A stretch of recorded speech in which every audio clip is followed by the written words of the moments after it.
This is the Kestrel Country Podcast, where we discuss the people, places, and events all around Kestrel Country.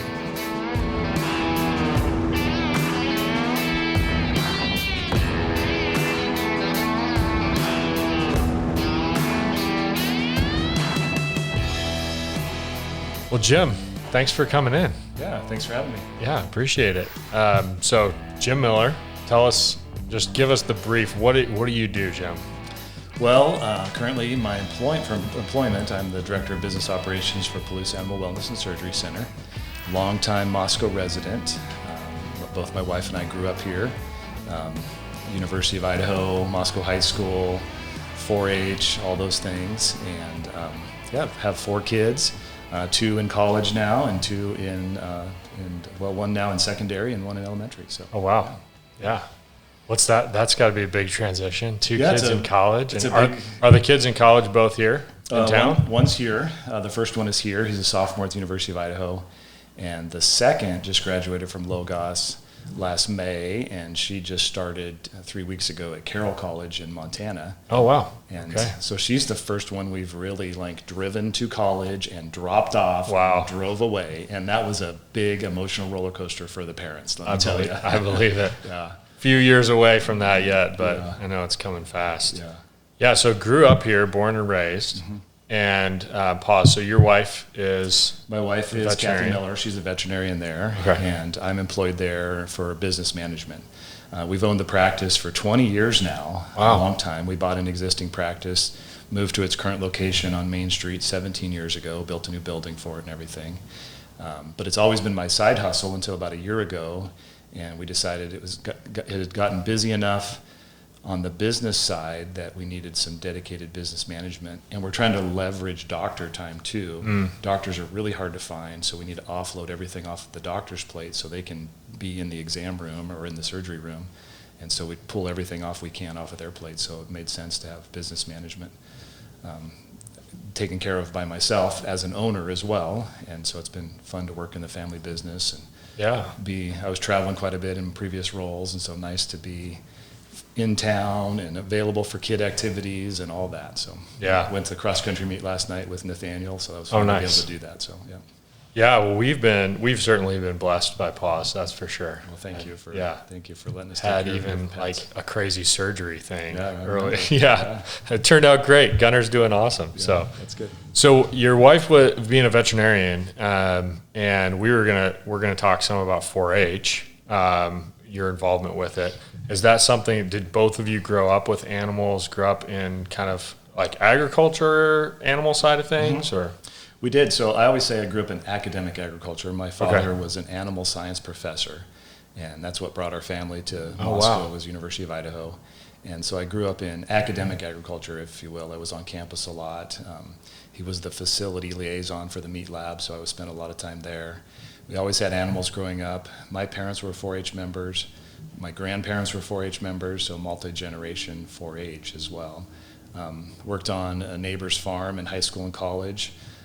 Out near where you live and my parents live, and drove combine and tractor all over these hills, and spent most of my career in ag as well, in ag retail for CHS. So, Wow.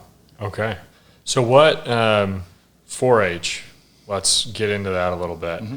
What are the 4-H's? So the 4-H's are head, heart, hands, and health. Oh, really? Yep. So those Never knew that. Yep. Those are the 4-H's. 4-H is the largest youth development program in the United States. Wow. It's associated with the land grant institution in every state and facilitated through the cooperative extension system. Okay. So almost every county has a cooperative extension office. 42 of the 44 counties in Idaho have a cooperative extension office, and they have a 4-H program that's built into that as well. Wow. I never had any idea it was connected to the university system. Mm-hmm. Yep. Interesting. Facilitated through the university. So part of the land grant mission, right, the 1862 Morrill Act, which created land grant institutions in every state, was for agriculture education. And then the Smith-Lever Act, 1914, set up the cooperative extension system, and as part of that, there was the youth development piece that went along with that, which was 4-H. Okay. The goal is to take research and information from the universities and disseminate it to the local population through the cooperative extension system. And one of those tactics or strategies is educate the youth so that they can educate the families and parents about new ag programs and everything. 4-H has come a long way since then. It's not cows and plows or anything like that anymore. That's a big part of it. But there's a huge youth development piece that goes along with that: leadership, public speaking, all sorts of special interest projects, photography, sewing, cooking, kind of some of the staples, but then they get into rocketry, robotics, really, all types of things. So it's not, I guess I just assumed it was all animals. Yep, not all animals. No. Yeah. Interesting. A large part of it, and its base, right, is agriculture, but then it's grown a lot to that. Okay. They actually have a lot of after-school programs. They've reached into in the state, in Idaho particularly, and other states as well. They've reached into different underserved populations as well. So they're really trying to meet kids where they are in their need for education. Wow. So how long have you been? You said you grew up like 4-H family. How long have you been involved? More, would it be local leadership or? So I've been involved as a volunteer leader for 16 years. Wow. And most of that has been in the Mountain View and then Mountain View Swine Project, or Club, I should say. We organized the Mountain View Swine Club as a special interest club. So we just have one project. Kids can still enroll in other projects and other clubs if they're in our club, but we're a swine-based special interest project group. We take anywhere from 25 kids to 50 kids to the fair every year. Wow. They always talk about herding cats. Well, try herding pigs. That's a whole nother challenge, but wow. and the kids that go with it. But this year we have 25 kids that are going to the fair with their pig next week. So. And is the fair, is that integral to 4-H in most county, like in every county? Is that kind of a main connection always? That's the main connection. That's the end goal, right? The goal is to complete your project, whether it's a pig or a photography project or whatever, accomplish the steps to get there, and then exhibit that somewhere, and that exhibit is at the fair. That's the big thing.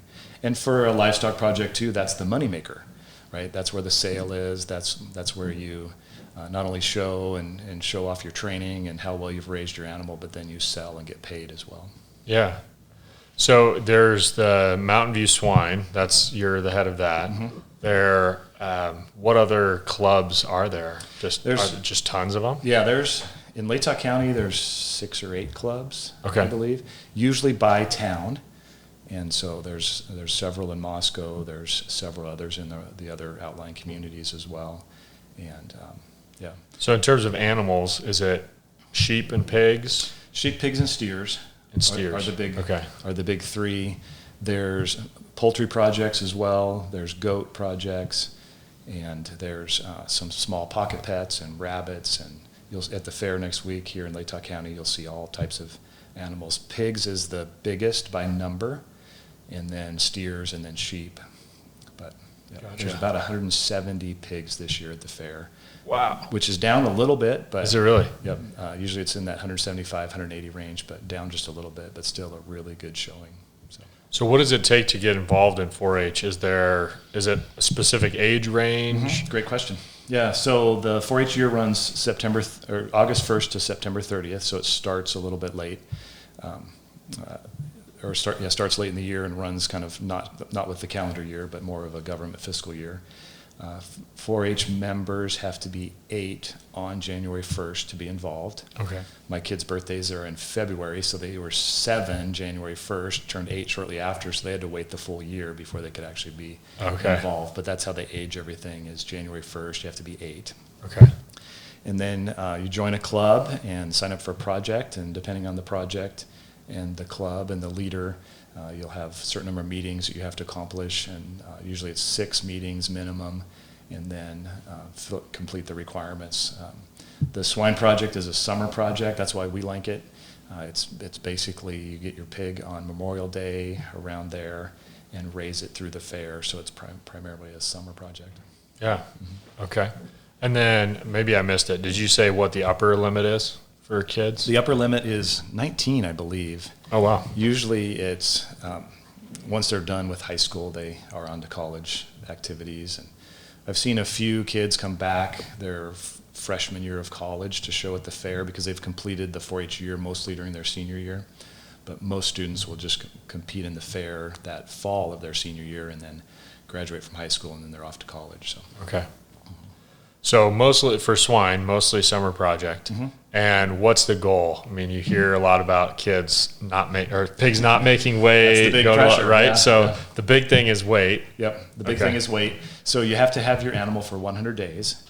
And so you purchase your animal roughly around the Memorial Day, 1st of June, and then raise it. The goal is to simulate a market situation where you have a target of producing an animal for food at a certain date.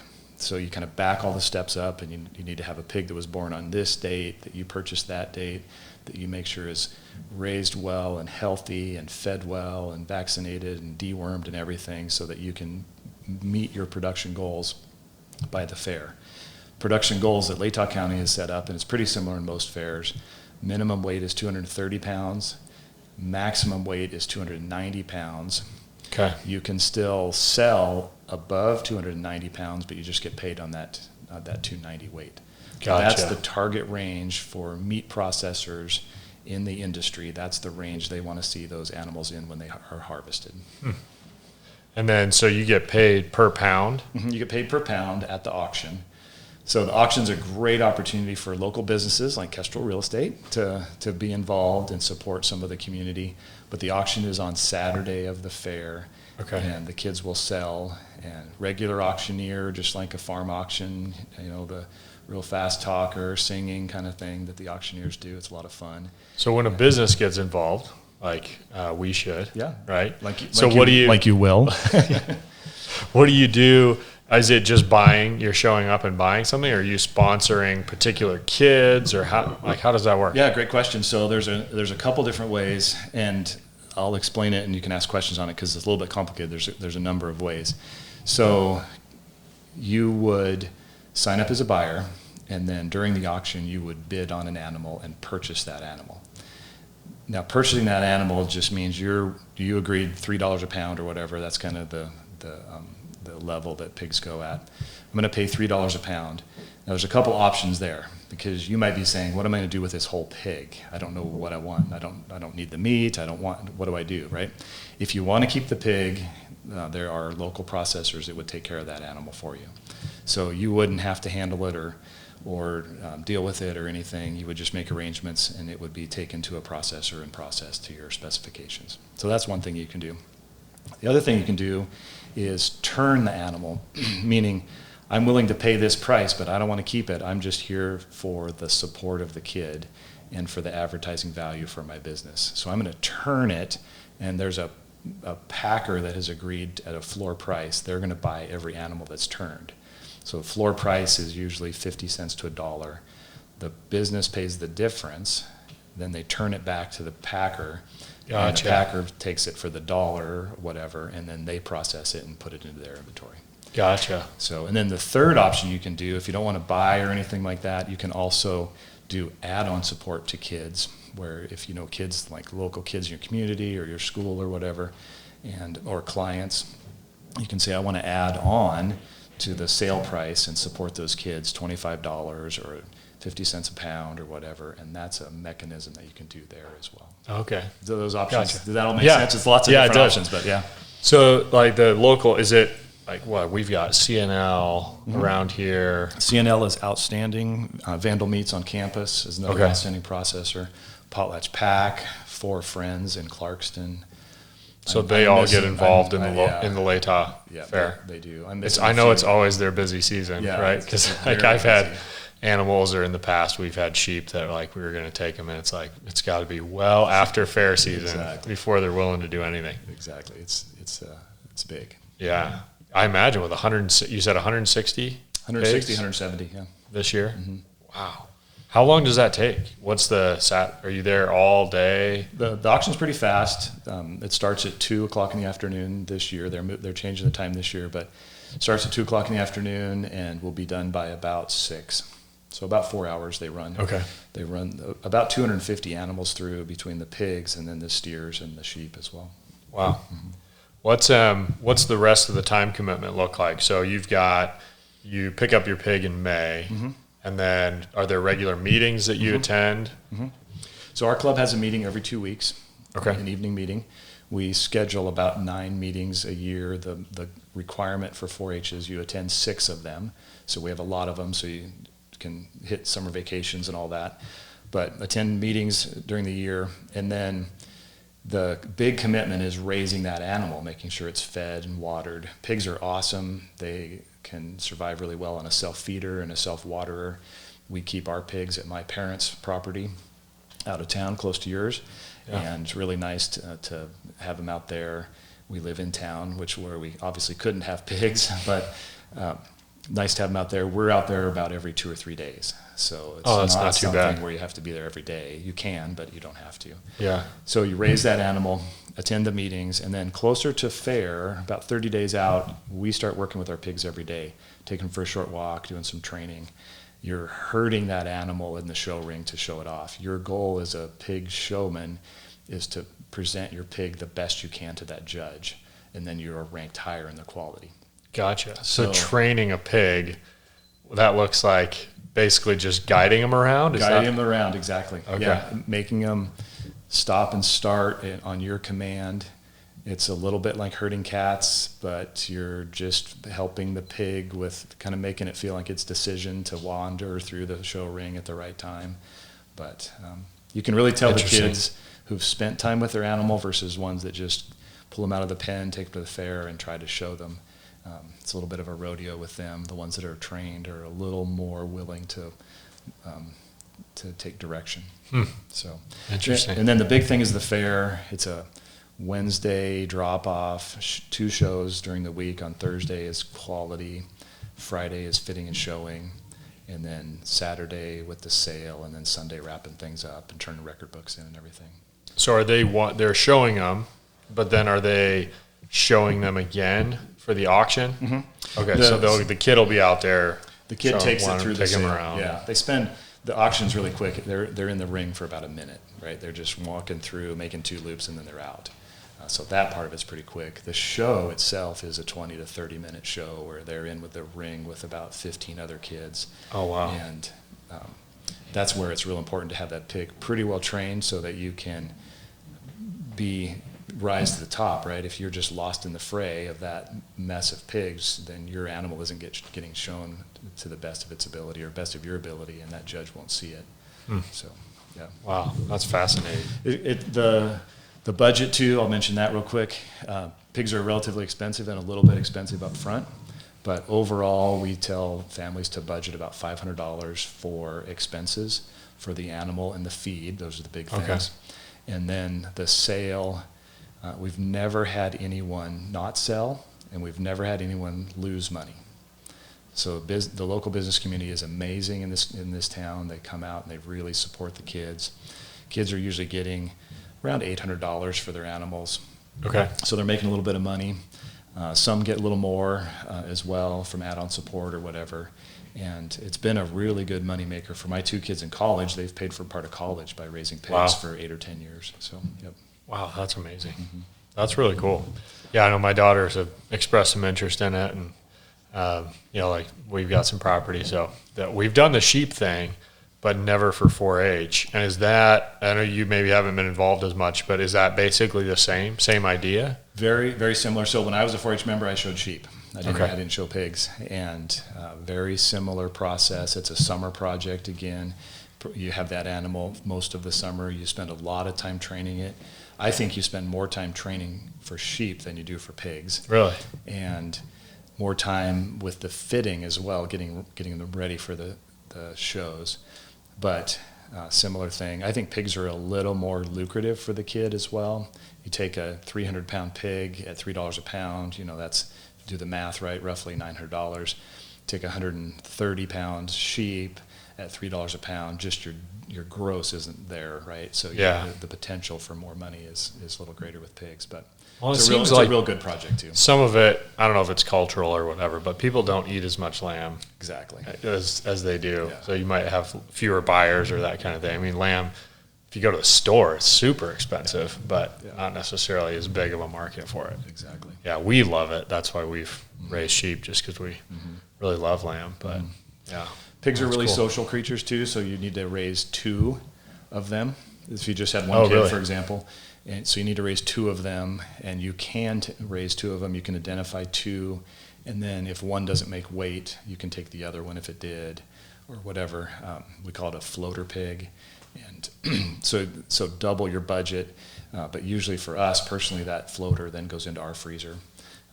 Or part of it goes to grandma and grandpa for a thank you for letting the kids raise the pig there at their property or whatever. So yeah, and what is the processing fee generally? It's a good question. Vandal brand meats is my personal favorite. Go Vandals, but I think they charge a flat rate of $220, $250 or something like that. Okay, so it's not necessarily per pound. No, it's a flat fee. Gotcha. Most places are a flat fee. Okay. Yep. So when you're not doing the summer project, are there other 4-H activities throughout the year? Are there things that kids get involved with? Or? There's lots of opportunities for kids to be involved in a lot of 4-H events, both at the club, the county, and then the state level. And most of those are winter projects. A lot of the other clubs meet throughout the winter. We don't, but a lot of the other clubs meet throughout the winter. And there's local judging contests, there's public speaking training, as members get older, there's some other activities. There's a state 4-H conference that happens.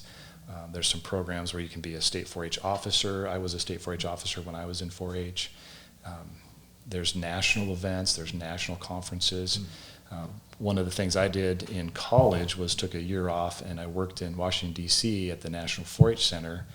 And the National 4-H Center is a training campus for national 4-H events, and we would host student groups, 4-H groups from all over the U.S. To come in for leadership training or citizenship training in Washington, D.C., all those pieces. So lots of events that are available. Wow.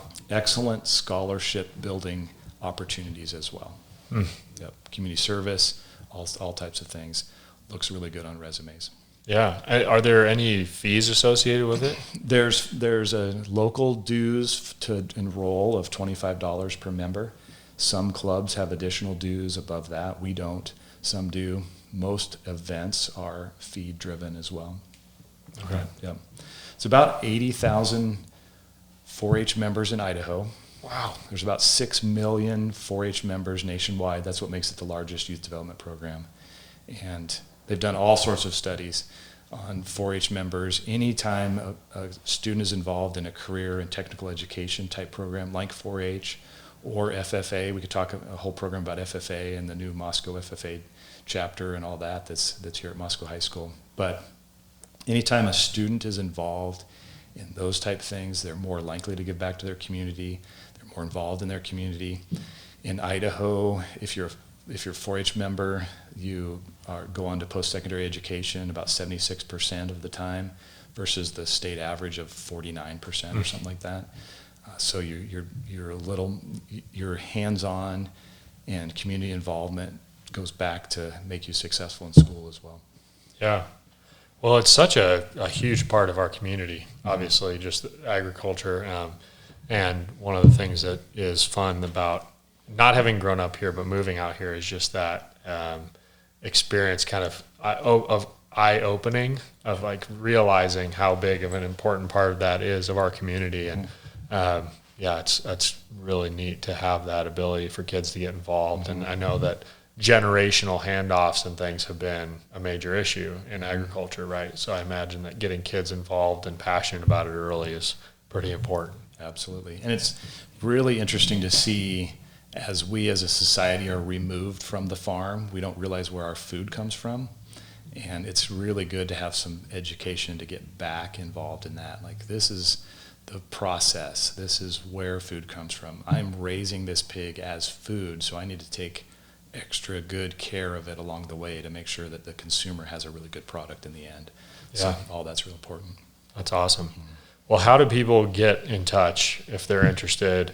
Where do they find out more? How do they contact you at Mountain View Swine Club? Yeah, there's a number of ways to get in touch with us. You can reach out to me directly or as a leader, and I can put you in touch with other club leaders as well. That's a really good start. Or our Latah County Extension Office is a great resource as well. And they administer the whole 4-H program. All the enrollment goes through them. They're located just downtown on Almond Street. And so that's another really good resource. The University of Idaho oversees the whole program. There's a state 4-H office just right here on campus. Okay. And so they can help as well. Where on Almond Street is that? They're in the county building. Oh, okay. That's on Almond Street there, where the DMV is. Yeah. I always have to think about that because my wife is a DVM and the DMV, Department of Motor Vehicles, so I have to think. Well, and they're moving. They bought the right. old Wells Fargo. Yeah, that's right. So yeah. Well, very good. So when is a good time? I know you said it's a summer project. When would be a good time if kids are, again, this is just me more selfishly. Yeah. When your kids are ready, Mike, to get involved. Exactly. Yeah. The sooner that you enroll after October 1st, the better. Okay. And there's a number of reasons for that. One is you're enrolled in the system, so you start to get all the emails, the information about events, all that stuff. So you feel like you're part of that 4-H community from the beginning of the year, right? And then the pig project, even though it's a summer project, you need to get on a waiting list with a breeder early so you can get a pig. Usually we get on those lists in January. Okay. So roughly by January 1st-ish, you need to be enrolled in the club for a pig project. Let me know you're interested. You and I would work together to select a breeder that's good for you and your family and get on their list. And then then we have a few meetings in the late spring to make sure facilities are set up, make sure you're ready to feed them, all that. So when you get that pig roughly on Memorial Day, you're ready to go. You have the pen set up, you have the feed in the barn, all those things. So gotcha. Then you're off and running. So even though it's a summer project, it's commitment like all year round pretty much. Yeah. Very good.